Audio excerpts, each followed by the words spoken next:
ఇది నా personal opinion కాదు, ఆయనే చెప్పినారు రాత్రి 11 నుండి పెరిగింది అనేది. కొద్ది చెప్తాడు మళ్ళీ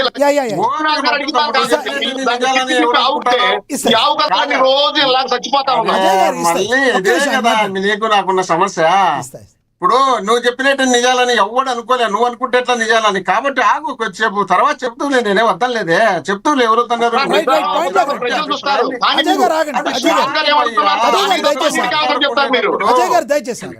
అరే మీరు నిజాలు ఎప్పుడు చెబుతారా? మీ జీవితంలో మీ నాయకుడే అబద్ధాలు నిజాలు చెప్పడు, మీరు నిజాలు చెప్తారని మీరు అనుకుంటే జీవితంతో మీ నాయకుడే నిజాలు చెప్పడు. మీరు ఎట్లా చెప్తారు నిజాలు? నిజాలు చెప్పడం జనానికి తెలుసు. మీరు 17 సంవత్సరాలు చెప్తా, మీరు 17 సంవత్సరాలు ముఖ్యమంత్రిగా ఉన్నా కూడా ఎన్నికలకు చంద్రబాబు నాయుడు గారు ప్రజలు నమ్ముతారో లేదో చూస్తున్నారు. మీ గుజరాత్ నాయకుడు వైఎస్ జగన్మోహన్ రెడ్డి గారు తీసుకుంటున్న రోజుకో నిర్ణయం. ఒక రోజు వైజాగ్ అంటాడు, ఒక రోజు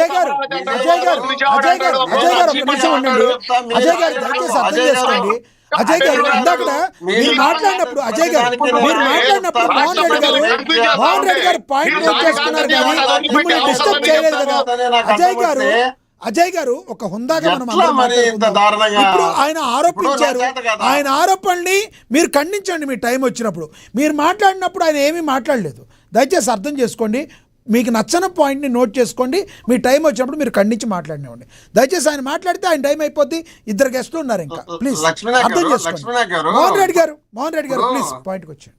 ఒక్క నిమిషం చెప్తా. ఇప్పుడు మీరు పెట్టిండేది డిబేట్ పబ్లిక్ తెలియాలనిచ్చినప్పుడు మేమిద్దరం ఘర్షణ పడితే పబ్లిక్ మెసేజ్ పోదు, దానివల్ల లాభం లేదు. ఆయన మాట్లాడప్పుడు నేను గలాట పడకూడదని ఆయన పడితే దానివల్ల అయిపోయింది సార్, అది అయిపోయిన చరిత్ర. అది ఇప్పుడు మీరు ఫ్రెష్ టాపిక్ లోకి అదే మమ్మల్ని మా ఓటమికి గెలుపుకు దాంట్లో వచ్చినాయి కాబట్టి చెప్పాలి కదా.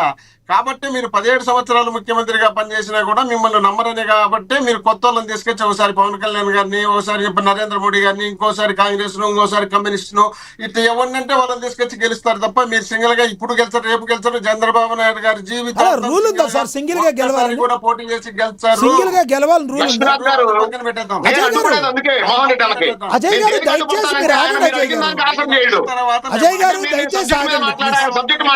ఇప్పుడు అజయ్ గారు మీరు కౌంటర్ ఇచ్చి మాట్లాడారు అనుకోండి, ఆయన నాకు 5 నిమిషాల్లో మీరే మాట్లాడారు, నాకు ఇంకో 5 నిమిషాలు పెంచండి అంటాడు.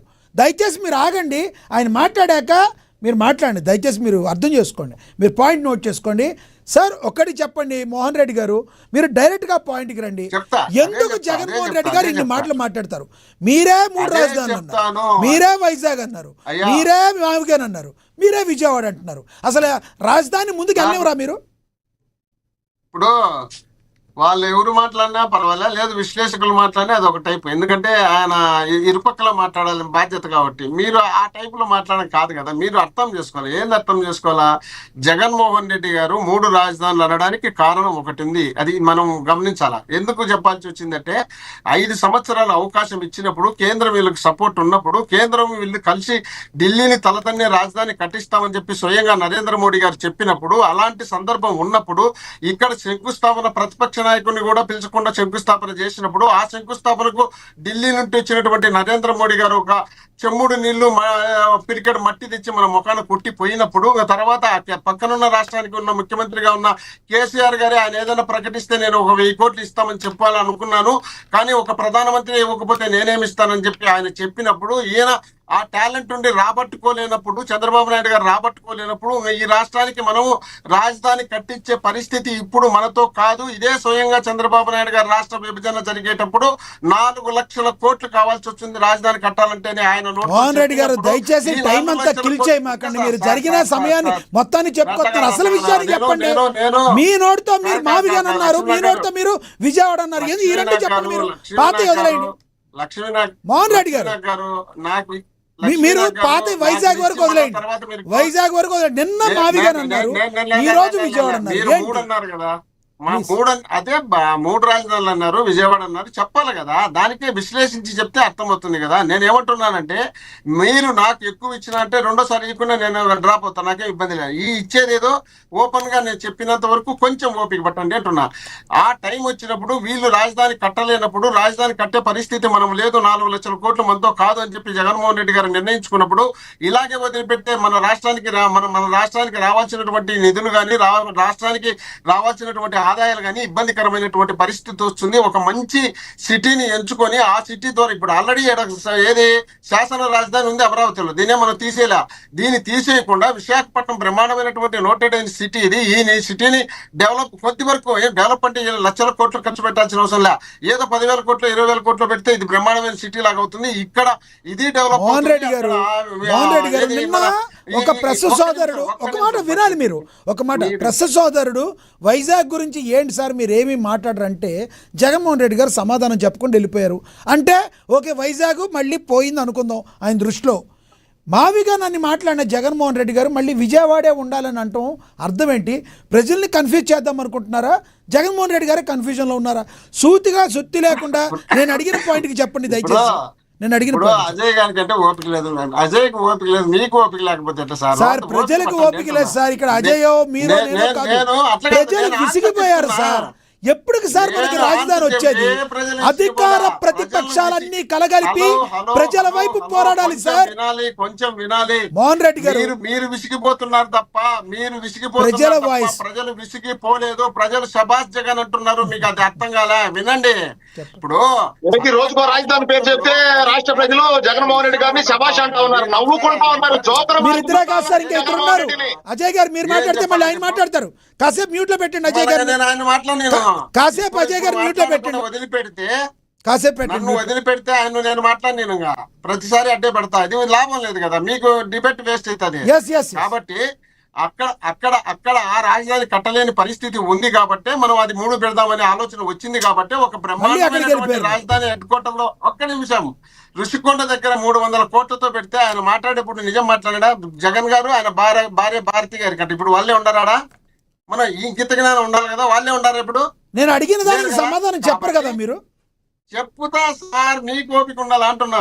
ఓపిక సార్ సమయం లేదు, ఇద్దరు మాట్లాడాలి. ఇంకా నిన్న సార్ ఒకటి మోహన్ రెడ్డి గారు, నేను తెలుగులో స్పష్టంగా అడుగుతున్నా. నిన్న ప్రెస్ మీట్ పెట్టి మావిగన్ మీద మేము వెళ్తాము ముందుకి అని చెప్పిన జగన్మోహన్ రెడ్డి గారు పక్కకెళ్ళి అసలు విజయవాడ రాజధానిగా ఉండాలని ఎందుకన్నారు? దయచేసి దీనికి చెప్పండి ప్లీజ్, ప్రజలు చూస్తున్నారు. ఒక పాయింట్ చెప్తాను, నన్ను బయటకు పంపించాలనుకున్నారా మీరు? నాతో చెప్పాలనుకోలేదా? ఆ ఒక్క పాయింట్ తో బయటకు పంపించాలనుకున్నా ఒక ఓపిక పట్టండి సార్, చెప్తా, అదే చెప్తాను. లాస్ట్ రోజు చెప్తా, లాస్ట్ పాయింట్ అదే. ఇప్పుడు ఆ పరిస్థితి అక్కడ వచ్చినప్పుడు అక్కడ నుండి తర్వాత వీళ్ళు కట్టలేని పరిస్థితి వచ్చిన తర్వాత వీళ్ళు 50,000 ఎకరాలు సేకరించిన తర్వాత 50,000 ఎకరాలు సేకరించేటప్పుడు కూడా మోసం జరిగింది. కాబట్టి ఆ మోసం ఎట్లా జరిగిందంటే నూజివీడు రాజధాని అని చెప్పి ఈ ప్రాంతం రాజధాని అని, ఆ ప్రాంతం రాజధాని, లాస్ట్ వీడికి రాజధాని తీసుకొచ్చేటప్పటికి 25,000 ఎకరాల భూమిని సేకరించుకొని తెలుగుదేశం పార్టీ కన్సర్న్లో పెట్టుకున్న తర్వాత వీళ్ళు రాజధానిని ఇక్కడ ప్రకటించిన తర్వాత ఆ చుట్టుపక్కల ప్రాంతాల్లో డెవలప్మెంట్ కోసం అడిగిన దానికి సమాధానం రాదు. అది చెప్తా లేదు, మావిగను విజయవాడ చెప్పాలి, మీకు అది అర్థం కావాలా? కొంచెం లాస్ట్ లో ఎందుకు నేనే మళ్ళీ మాట్లాడలే, కావాలంటే మాట్లాడాలి, అందరూ మాట్లాడాలి. వచ్చింది కాబట్టి మీరు మోసం లేదు వినాలి సార్. వాళ్ళు మాట్లాడింది ఇప్పుడు రైతుల్ని ఎందుకు వాళ్ళు మోసం చేస్తున్నారనే ఉద్దేశంలో భాగంగా రైతులు మా దగ్గరకు వచ్చి బాధపడినప్పుడు వాళ్ళకి మేము ఓదార్చాలని వెళ్ళాలనే ఆలోచనలో మేము ఉన్నప్పుడు, మేము అక్కడికి వెళుతున్నప్పుడు వీళ్ళు మా పైన దాడి చేసే పరిస్థితి వచ్చినప్పుడు, దాంతో పాటు జగన్మోహన్ రెడ్డి గారు ఇప్పుడు ఎందుకు విజయవాడ అన్నారని మీరు అంటున్నారు. మావిగన్ మచిలీపట్నం, విజయవాడ, గుంటూరు ఈ 3 కలిపితేనే మావిగన్ అనేది మీరు గుర్తుపెట్టుకోండి. విజయవాడ పెద్ద సిటీ హెడ్ క్వార్టర్ చుట్టూలో పోలీస్ అధికారులు కానీ మన రెవెన్యూ అధికారులు కానీ మొత్తం అంతానే అక్కడనే సీఎం తో పాటు హోమ్ మినిస్టర్ తో పాటు రాష్ట్ర కేబినెట్ మొత్తం విజయవాడలోనే ఉంది. ఉన్నప్పుడు ఏమవుతుంది, అదే మన విజయవాడే మన సిటీ లాంటి రాజధాని లాంటిది. ఇలాంటి రాజధాని హెడ్ క్వార్టర్ లో కూడా మట్టర్లు రేపులు చేసి బట్ట పగులు కాల్చి చంపేసి బూడిద లేకుండా చేస్తే అక్కడే పోలీస్ స్టేషన్ దగ్గర ఎదురుగా మేము చచ్చిపోతున్నామని చెప్పి వాళ్ళు చనిపోతుంటే ఏం చేస్తున్నారు? ఇదే మన పరిస్థితి అని చెప్పడానికి మాత్రమే జగన్మోహన్ రెడ్డి గారు చెప్పినారు తప్ప జగన్మోహన్ రెడ్డి గారు కన్ఫ్యూజన్ లో లేరు. వీళ్ళు వినేవాళ్ళు కన్ఫ్యూజన్ లో ఉన్నారు కాబట్టి జగన్మోహన్ రెడ్డి గారిని కన్ఫ్యూజన్ తప్పంటారు. జగన్మోహన్ రెడ్డి గారు ఏమీ లేదంటారు. అభిప్రాయం అర్థమైంది, క్లియర్ గా ఉన్నారు. కోరాలనే ఉద్దేశం. అలాంటప్పుడు మావిగన్ పేరు పెట్టడం దానికి అదేదో విజయవాడ డైరెక్ట్ గా చెప్పొచ్చుగా, అంత పెద్ద సిటీ అని మీరు అనుకున్నప్పుడు. మావి గారు అంటే దేనికి మళ్ళీ? కాదప్పా, అక్కడ ముఖ్యమంత్రి గారు ఉన్నారు, హోమ్ మినిస్టర్ గారు ఉన్నారు, వీళ్ళందరూ ఆ పరిసర ప్రాంతంలో ఉన్న చోటనే పోలీసులు తీసుకుపోయి ఎన్కౌంటర్లు చేసి బూడిదలు చేయకుండా చేసి ఆ తర్వాత అక్కడనే చంపేదానికి చిత్రహింసలు పెడుతుంటే పాయిజన్ తాగి చచ్చిపోతుంటే మనం ఏం చేస్తున్నాం హెడ్ క్వార్టర్ ఇంకో topic లోకి వెళ్తున్నాం. మనం దాన్ని తీసుకుపోయి ఇప్పుడు దీని ఎందుకు తీసుకొచ్చి దాంట్లో పెట్టాలా? ఏం విజయవాడ రైట్ రైట్ మోహన్ గారు, మీ అభిప్రాయం అర్థమైంది. ఎస్, నేను మళ్ళీ మాట్లాడతాను. 29 Yes, గ్రామాలే రాజధాని yes, మీ అనుకుంటున్నారా? అభిప్రాయం అర్థమైంది. మీ Yes. ఉద్దేశంలో 29 గ్రామాలే రాజధాని అనుకుంటున్నారా? మీ Right. ఉద్దేశంలో రైట్ 29 రైట్, మీ గ్రామాలే అభిప్రాయం రాజధాని, అర్థమైంది. విజయవాడ అందుబాటులో రాజధానిలో మళ్ళీ లేదా? మాట్లాడతాను నేను. గుంటూరు రాజధానిలో లేదా? ఎస్ మోహన్ రెడ్డి గారు, దయచేసి అర్థం చేసుకోండి, సమయం అయింది. ఎస్, మనతోటి రాజకీయ విశ్లేషకులు శ్రీనివాస ప్రసాద్, శాఖమూరి శ్రీనివాస ప్రసాద్ గారు ఉన్నారు, ఆయనతో మాట్లాడదాం. శ్రీనివాస్ గారు నమస్తే.